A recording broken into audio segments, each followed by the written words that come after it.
Assalamualaikum warahmatullahi wabarakatuh.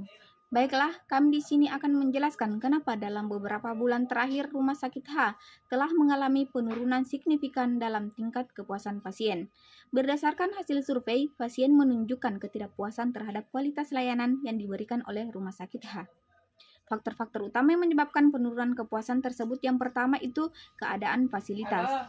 Pasien mengeluhkan tentang kebersihan fasilitas rumah sakit yang tidak terjaga dengan baik.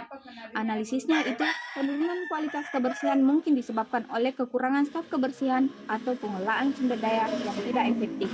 Yang kedua itu ketanggapan staf. Keluhan pasien, waktu respon terhadap permintaan pasien seperti permintaan obat atau bantuan medis dianggap lambat. Analisisnya yaitu ketanggapan yang lambat kemungkinan disebabkan oleh kekurangan staf medis dan administrasi. Yang ketiga, kepercayaan. Keluhan pasien, ada keluhan tentang kurangnya penjelasan yang jelas mengenai kondisi medis dan prosedur yang akan dijalani.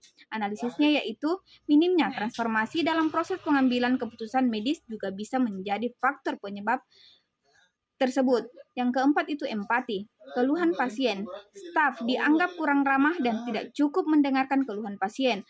Analisisnya yaitu stres dan beban kerja tinggi pada staf medis mungkin juga berkontribusi pada kurangnya perhatian terhadap pasien. Yang kelima yaitu berwujud. Keluhan pasien, fasilitas fisik seperti tempat tidur, kursi roda, dan peralatan lainnya dianggap tidak cukup baik. Analisisnya yaitu pengelolaan anggaran yang tidak optimal mungkin menyebabkan peralatan tidak terperbarui secara berkala. Faktor yang dapat menyebabkan penurunan kualitas layanan rumah sakit antara lain: 1. Kekurangan tenaga medis. Kurangnya jumlah atau kualitas tenaga medis seperti dokter dan perawat dapat mengakibatkan pelayanan yang kurang optimal. 2. Keterbatasan fasilitas dan peralatan. Rumah sakit yang tidak dilengkapi dengan fasilitas atau peralatan medis yang memadai dapat mempengaruhi kualitas diagnosis dan perawatan pasien. 3. Manajemen yang tidak efektif. Kurangnya koordinasi antar unit atau departemen dalam rumah sakit. Departemen dan rumah sakit dapat menyebabkan kelambatan dalam pelayanan atau kesalahan dalam pengelolaan pasien. 4.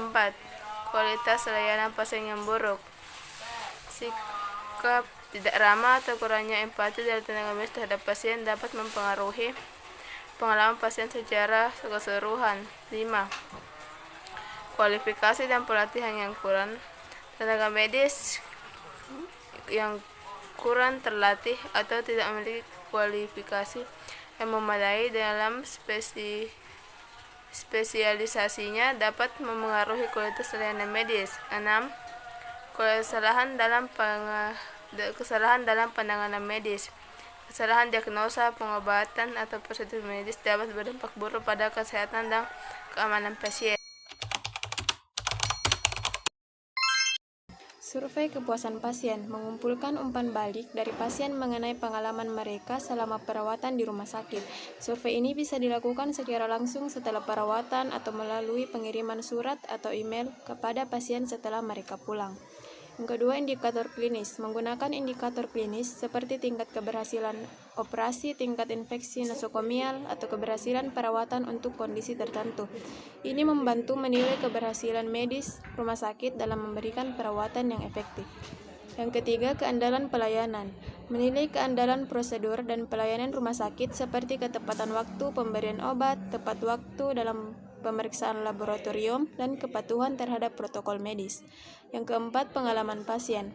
Meliputi aspek-aspek seperti keberhasilan fasilitas kenyamanan kamar, ketersediaan fasilitas pendukung seperti parkir, serta komunikasi dan interaksi dengan staf medis dan non-medis. Yang kelima, keamanan pasien. Evaluasi terhadap upaya-upaya untuk memastikan keselamatan pasien termasuk pencegahan infeksi, manajemen obat yang aman, dan pelaporan kejadian insiden medis. Dan yang terakhir itu efisiensi operasional. Menilai sejauh mana rumah sakit dapat mengelola sumber daya termasuk waktu dan tenaga kerja secara efisien tanpa mengorbankan kualitas perawatan.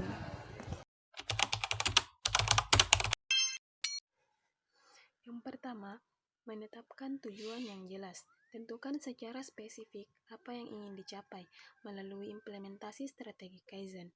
Misalnya, mengurangi waktu tunggu pasien, meningkatkan kepuasan pasien, atau memperbaiki efisiensi operasional. Yang kedua itu identifikasi area perbaikan. Lakukan analisis mendalam untuk mengidentifikasi area di mana perbaikan dapat dilakukan. Ini dapat melibatkan pengumpulan data, survei kepuasan pasien, atau peninjauan proses internal. Yang ketiga, pemilihan tim Kaizen. Dengan membentuk tim khusus atau kelompok kerja yang terdiri dari anggota dari berbagai departemen yang terlibat dalam proses yang akan diperbaiki. Pastikan mereka memiliki keterampilan dan pengetahuan yang relevan. Yang keempat, pencatatan ide dan implementasi perubahan. Dorong semua anggota tim untuk mengusulkan ide perbaikan. Ide-ide ini harus dicatat, dievaluasi, dan diprioritaskan berdasarkan potensi, dampak, dan kelayakan implementasinya.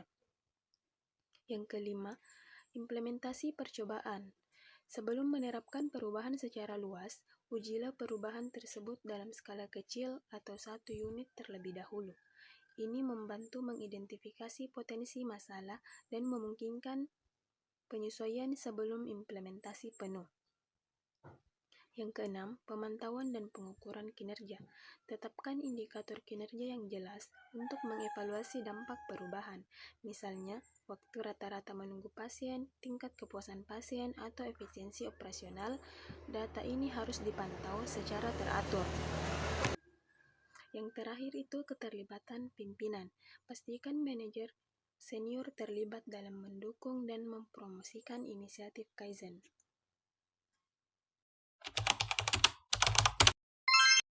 Memantau dan mengevaluasi efektivitas strategi peningkatan kualitas layanan memerlukan pendekatan yang terstruktur dan berkelanjutan.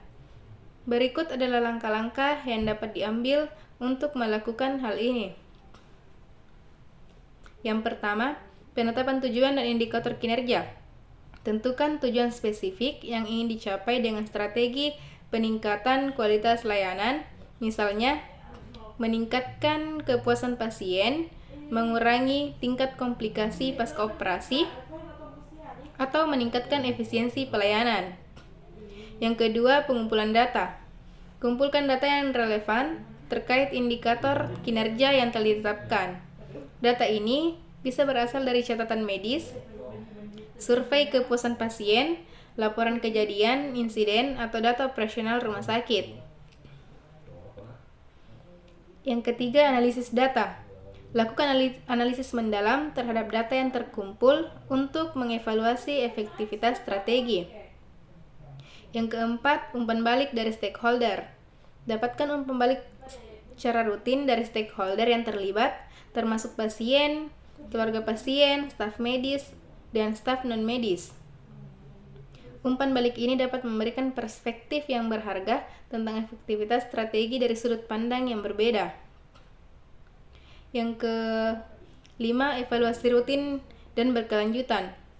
Jadwalkan evaluasi secara rutin untuk memantau perkembangan strategi, peningkatan kualitas. Evaluasi ini harus dilakukan secara berkala untuk memastikan bahwa perbaikan yang dicapai berkelanjutan dan tidak hanya sementara. Yang keenam, penggunaan teknologi. Memanfaatkan teknologi informasi untuk mempermudah pengumpulan, analisis, dan pelaporan data, kinerja, sistem manajemen rekam medis elektronik atau EMR, dan alat analitik dapat sangat membantu dalam proses ini.